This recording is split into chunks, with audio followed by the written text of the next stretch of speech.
What is up, people? It's me, the ALE double X Prince, and I am here back at you once again. People are probably wondering, where were the videos this past week? Where are your predictions for Royal Rumble and NXT TakeOver Phoenix? Where was your UK Blackpool review? I'll talk about that because I am returning to doing the top 10 matches of the month because those were a lot of fun. So I'll definitely talk more about Blackpool there. But the biggest thing people have been talking about, even though it hasn't happened yet, was AEW. AEW has been on a roll, even though it hasn't even started yet. I believe their first show is like in May or something, or their big special. I can't quite remember. I don't remember the full details. I just remember who was coming up, like Pac, Cody, Young Bucks, Jericho. That's a big name. And there's a lot of guys in WWE that are like, wow, they're getting a lot of attention, and I really wish I was part of there. And I'm trying to think to myself, what are 10 guys, or gals in this case, that could possibly be able to, make a name for themselves in AEW and help them be bigger. And here are the 10 people I believe. So, number 10 for me, and in honor of like not making that many videos for you guys, I'm actually gonna upload 2 videos today. One, a list of people that should go to AEW and people who could help the current WWE product. So this is the first list of 10 people that should go to AEW. The number 10 spot for me is Dolph Ziggler. Dolph Ziggler is a guy who was a world champion, could have been WWE champion if you could. But they really dropped the ball with this guy. This guy was on top of the world. He was here to show the world, pun intended. And for the most part, they didn't really use him to his full potential. I mean, they kind of did, in a sense, but they just dropped the ball so many times with this guy. Because every time they were going to give this guy a push, they wanted to push somebody else that we didn't want, like Alberto Del Rio and Sheamus, and other guys like that. But he has done some good work as Intercontinental Champion, and I believe he could do more work. I'm not sure if he could be a AEW World Champion, but I'm pretty sure he could bring up a lot of potential to that company. Number 9 is Zack Ryder. Now, a lot of people are probably wondering, why is Zack Ryder? Listen, when I was a little kid, Zack Ryder was like a hero to me. I was 12 years old when he won the United States Championship. Imagine an 11-year-old kid being so happy for that moment. Zack Ryder was on top of the world. His show Z True Long Island Story was phenomenal. They tried to do it again, but it didn't work out. They've done everything with this guy. They're currently rebuilding the Edgeheads, aka Kurt Hawkins and Zack Ryder, which I'm down. I'm interested in watching, but I really want to see Zack Ryder be his own guy. I want to see the Zack Attack guy. I want to see him be bigger than ever. I never bought this guy as a world champion, but I did buy him as a high mid-carder. Hell, when he won the Intercontinental Championship in that ladder match, that was a mark-out moment for me. I was so happy for that guy. This guy has good wrestling. He has a physique. He has a look. He clearly can get over with the crowd. And I really wish they did more with this guy. He could make an amazing mid-card champion. He could bring more prestige to it. And, hell, without him, we wouldn't have had the WWE Network. Because think about it, he used social media to get himself over, and that's what inspired WWE to use social media. So, really, Zack Ryder is a big draw. So, imagine the stuff he could do to get AEW over. And now that I think about it, he should have been a lot higher on this list. For some reason, he's not. Number 8, Bray Wyatt. This one's an obvious. There's rumors that he's coming back at the Royal Rumble. And while I want to see that, I'm okay with him not doing that. Bray Wyatt was a guy that was over. He was WWE champion, but they buried him fast like this after Randy Orton beat him. I want to see Bray Wyatt be back at the top. This guy is clearly a world champion. I don't know what the hell they were thinking after WrestleMania 33. They just dropped the ball with this guy. Granted, he was putting over Finn Balor, which I understand, because that was one of the more popular guys, but damn, they did nothing with this guy. They tried their hardest with the Woken gimmick, the Woken Hardy Boyz. That could have been something amazing, but yeah, that went south as well. So really, Bray Wyatt somehow every time he gets a huge push, it just gets fucked over. And his recent run with the Leaders of World run, it just, I don't know, it just didn't work out. Granted, the B team, while they were over, we all knew that that wasn't going anywhere. So Bray Wyatt is definitely a guy that they need, that AEW could use, a potential world champion, a bona fide star. Hell, he has legends in his family. IRS, I mean, come on. How can you say this guy's not worthy of AEW? Or, you know, if WWE is not going to use him properly, you might as well go to AEW. Number 7. This is actually an NXT guy, but it's an NXT guy that has been, he's been having one of the worst years last year.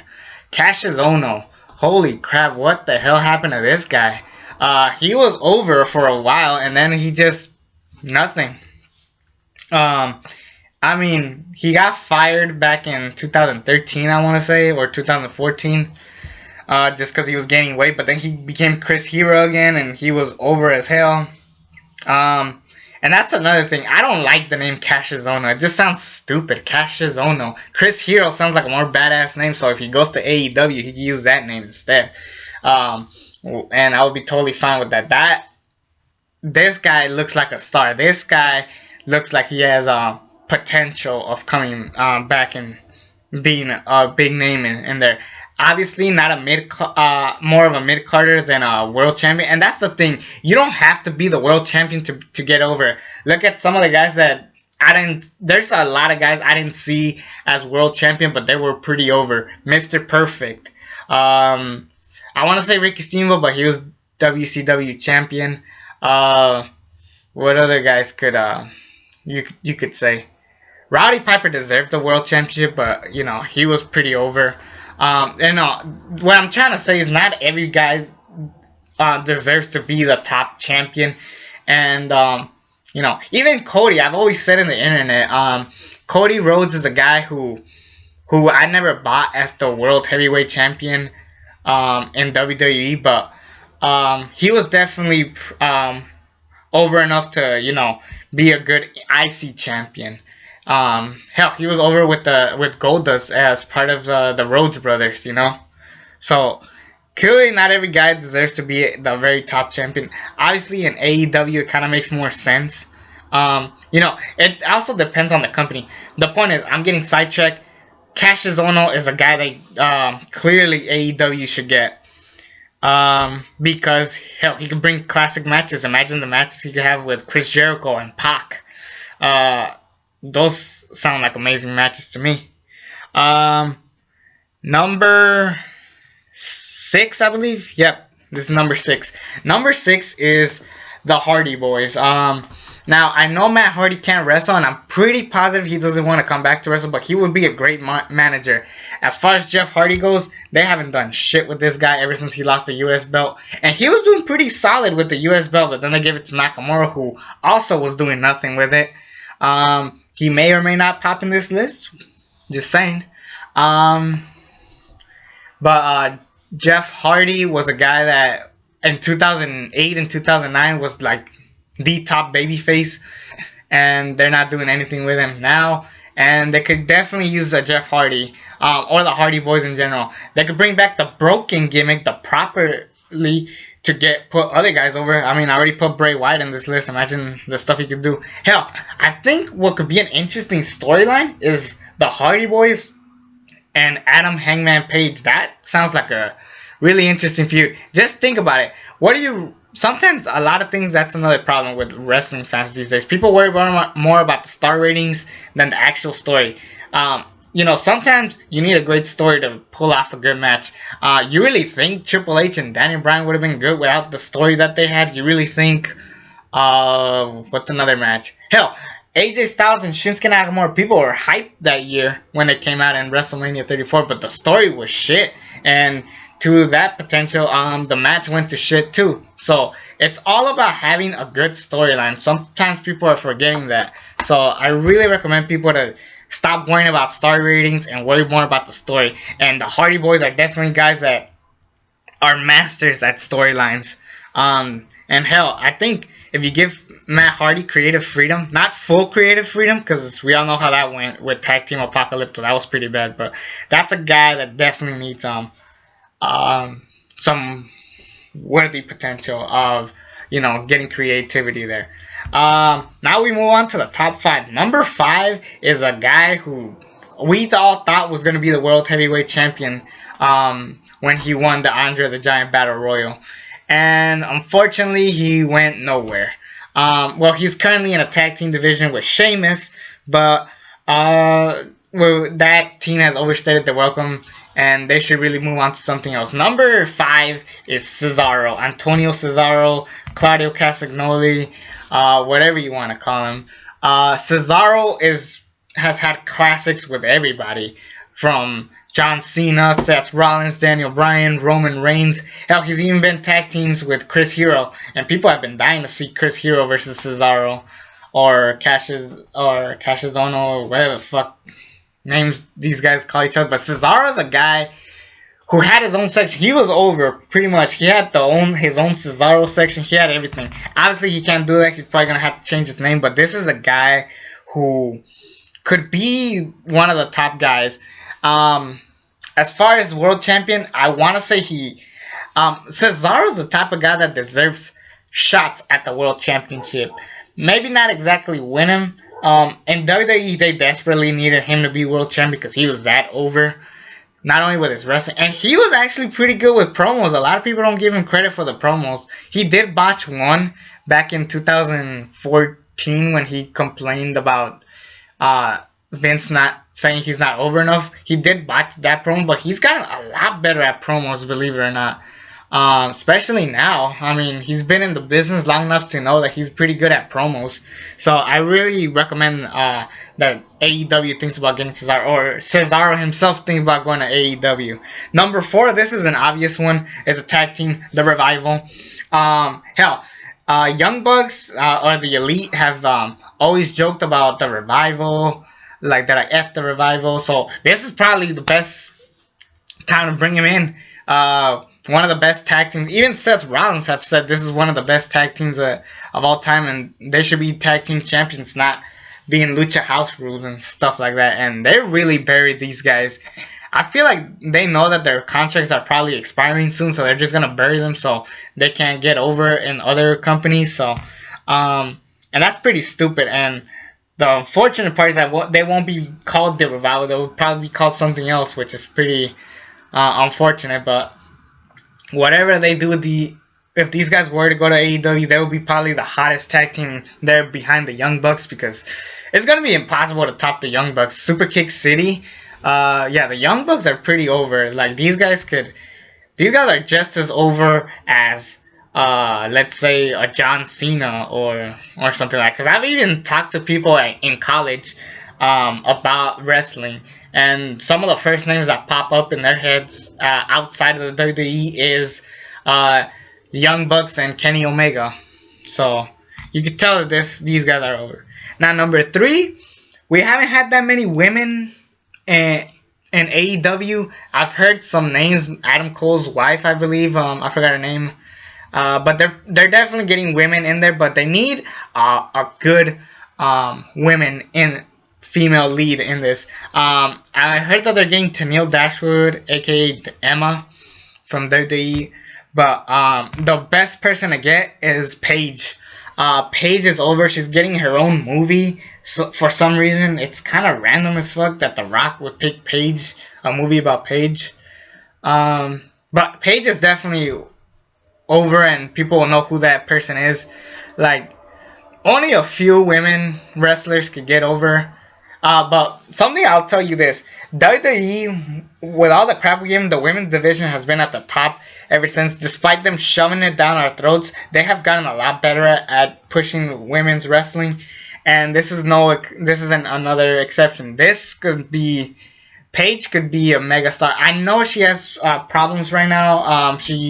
I believe she can't wrestle, but they've been trying with her. But Paige could be a good manager. Honestly, what they should have done with Paige is make her the UK manager for NXT UK, but since they're not doing that, they're really not doing shit with her other than promoting her movie. Just go to AEW, Paige. I guarantee you they'll treat you with more respect and they'll have more stuff for you to do, because Paige is a person that is built for the wrestling business. I've heard her story. She clearly loves wrestling. This is clearly her passion, and she should definitely come to AEW if they're not going to use her properly. And hell, if they lose her, they'll know that they fucked up. Number 2, this guy had to be up there. Number 2 is Shinsuke Nakamura. Shinsuke Nakamura is clearly World Heavyweight Championship material. The fact that they didn't give it to the fact that he lost at WrestleMania. Now, while I enjoyed that they made a heel turn, he should have won it at Backlash or Money at Bank. More likely, he should have won it at Backlash, and then they had the Last Man Standing rematch at Money in a Bank, so we could call it a day. But Shinsuke Nakamura deserved to be world champion. This should have been his year, and instead, what did they do with him? They buried him at Jinder Mahal. He lost to AJ Styles. He became U.S. champion, which I believe was going to be his big push, but then they didn't use him. He was a fluke champion, losing to Rey Mysterio, Rusev. He's just been getting his ass kicked. Seth Rollins beat him. Everybody beat him, and he was already champion. Hell, I forgot he was champion for a while. And then at this point, he's just a jobber. He's going to be on the kickoff of the Royal Rumble. He went from Royal Rumble winner to kickoff. How the fuck do you do that, WWE? How did you fuck up Shinsuke Nakamura? A guy that was clearly over. A guy who could have been a big draw for you. Think about it. The first ever Japanese World Heavyweight Champion. That would have been a big markout moment. It could have been amazing. I get that they didn't give him the victory at WrestleMania because he turned him heel, but they should have given it to him the next pay-per-view. Backlash. And then he should have had a solid run from there. And then eventually he drops it to a Daniel Bryan or somebody, you know. They should have done something with Nakamura. Hell, he should be walking into WrestleMania as world champion, but they ain't doing shit with this guy. And he should just leave. If I were Nakamura, I'd just say, fuck you guys. I'm out of here. I don't need you guys. Hell, go to AEW. They will treat you with better respect, and you will be twice as over, and AEW will be fantastic,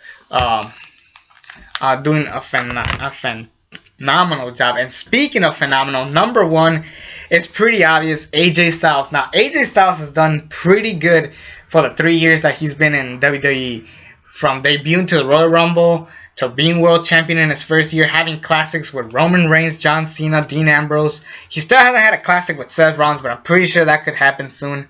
He's had great matches with Daniel Bryan, Brock Lesnar. He's had amazing matches. He was this close to beating CM Punk's WWE Championship record, but eventually they dropped it to Daniel Bryan to have an even bigger storyline. He had basically 3 amazing years back to back to back. He's pretty much fought everybody he has to. He already fought Finn Balor. He already fought Randy Orton. He already fought John Cena multiple times. Roman Reigns. Really, the only person he hasn't fought is Seth Rollins. That's the only major name I could think of that he hasn't fought yet. And really, there's nothing else to do for this guy. So really, just go to AEW. I know that he wants to retire, but how about retiring again at AEW? I heard they're signing Kenny Omega. That should be the biggest match of all time. AJ Styles versus Kenny Omega has to happen this year. If not, at least 2020. That match needs to happen. And AJ Styles is the guy that could save AEW. And I'm not saying that AEW will fail without these guys. I'm just saying that with more guys like these, they could make better stories, better matches, better money. And I guarantee you these guys will kill it in AEW. So those are 10 WWE guys that I think should go to AEW. And I'm not bashing WWE. I'm just saying that once they get their shit together, then maybe they should think about, pushing bigger guys and pushing newer talents instead of just saying that we're gonna be new but don't do shit about it. So that's my list. Those are my opinions. It's me, the ALE, Double X Prince. Subscribe to this channel if you haven't already, and until then, I'm out.